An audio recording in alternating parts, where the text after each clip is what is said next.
নিকিতি বেলাৰ জেলমেল হাঁহি সপোন কুঁৱৰীয়ে সাধু শুনাব হাঁহি হাঁহি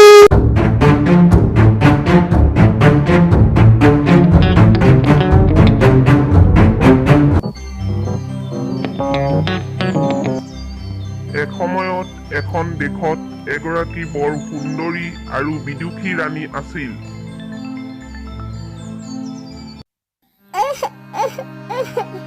মই এই ৰাজ্যৰ মহাৰাণী, অথচ মোৰ দৰে দুৰ্ভগীয়া কোনো নাই। মই সন্তান সুখৰ পৰা বঞ্চিত হৈ আছো। হে ভগৱান, মোক কৃপা কৰা। এজনী পৰী সদায় ৰাণীৰ বাগিচাৰ ওপৰেৰে উৰি সৰোবৰত গা ধুবলৈ যায়। ৰাণীয়ে নিতৌ কান্দি থকা দেখি পৰীৰ ৰাণীলৈ বৰ দয়া উপজিল। মহাৰাণী, তোমাৰ দুখ মই দূৰ কৰিব বিচাৰিছো। অতি সোনকালেই তোমাৰ এটি সন্তান হ'ব আৰু সেই সন্তানে যি মনোবাঞ্ছা কৰে তাকেই পূৰ্ণ হ'ব। মই আপোনাক কেনেকৈ যে ধন্যবাদ জনাম।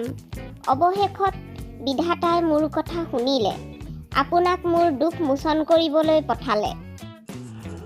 পৰী আৰু ৰাণীৰ সকলোবোৰ কথা ৰজাৰ ৰান্ধনীটোৱে গছ এজোপাৰ আঁৰত লুকাই শুনি আছিলে। পৰীয়ে বৰ দিয়াৰ কিছুদিনৰ পিছত ৰাণীয়ে এটি সুন্দৰ সুস্থ সবল পুত্ৰ সন্তানৰ জন্ম দিলে। ৰজা আৰু ৰাণী দুয়ো অতিকে সুখী হ'ল।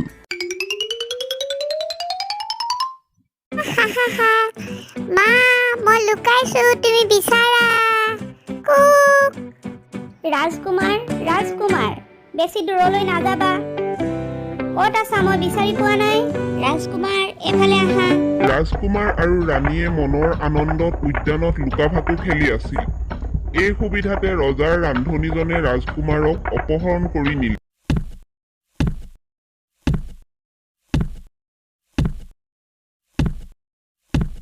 মহাৰাজ, মই এটি দুখবৰ দিবলৈ আহিব লগা হ'ল। ৰাণীয়ে ৰাজকুমাৰক হাবিৰ জীৱ-জন্তুৰ আহাৰ হ'বলৈ দি দিলে, কাৰণ আপুনি ৰাণীতকৈ ৰাজকুমাৰক বেছি মৰম কৰে।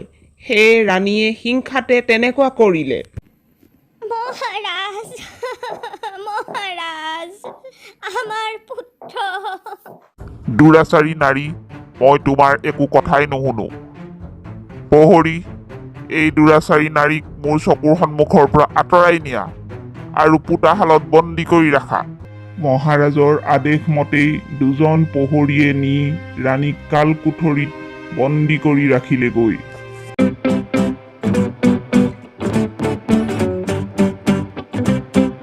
মাক দেউতাকৰ পৰা আঁতৰত নিৰলে জংঘলৰ মাজত ডাঙৰ হ'ল যদিও ৰাজকুমাৰৰ গাত ৰাজবংশৰ সকলো গুণ ফুটি উঠিছিল।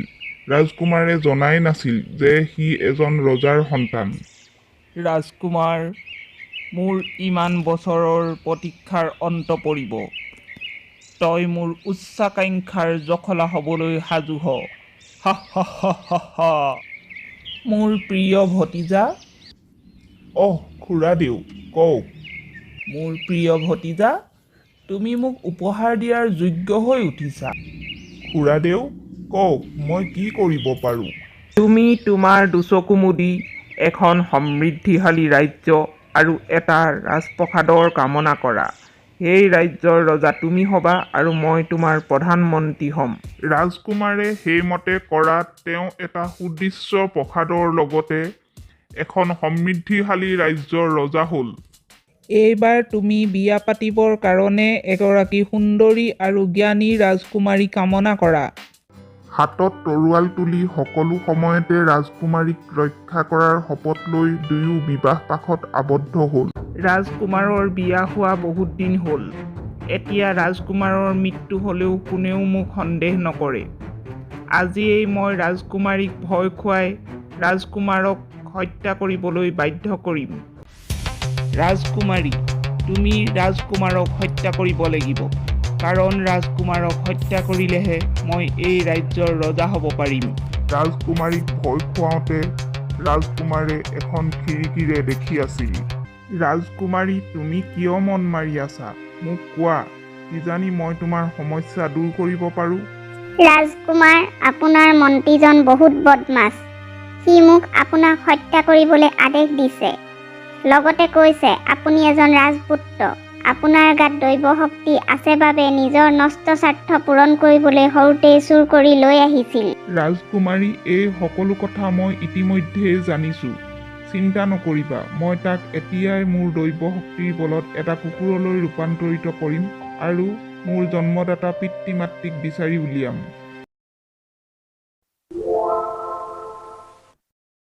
ৰাজকুমাৰী, তোমাক যিহেতু মই এনেদৰে লৈ যাব নোৱাৰিম, গতিকে এপাহ সুন্দৰ গুলপীয়া ফুললৈ ৰূপান্তৰিত কৰি তোমাক লগত লৈ যাম।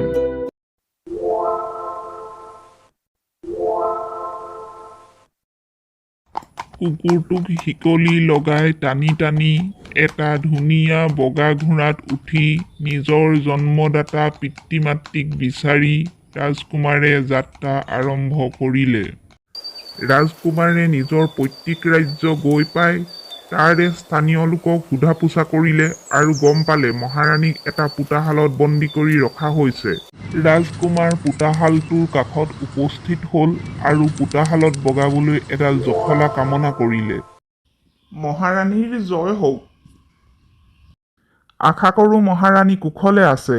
কোন তুমি বাছা? দেৱদূতৰ দৰে আহি মোৰ কুশল বাৰ্তা সুধিছা?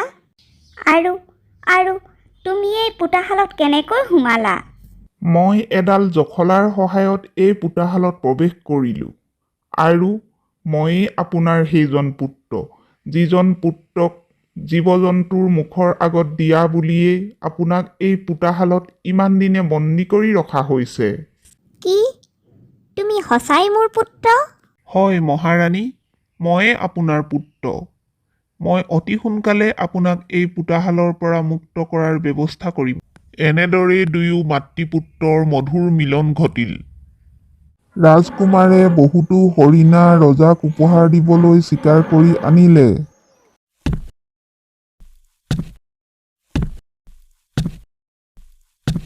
মহাৰাজৰ জয় হওক। মই এজন চিকাৰী।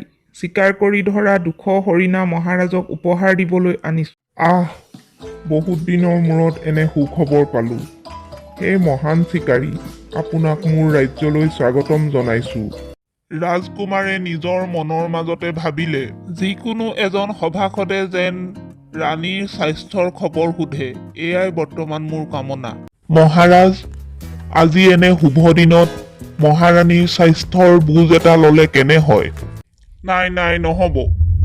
মই কেতিয়াও সেই দুৰাচাৰী নাৰীৰ মুখ নাচাওঁ।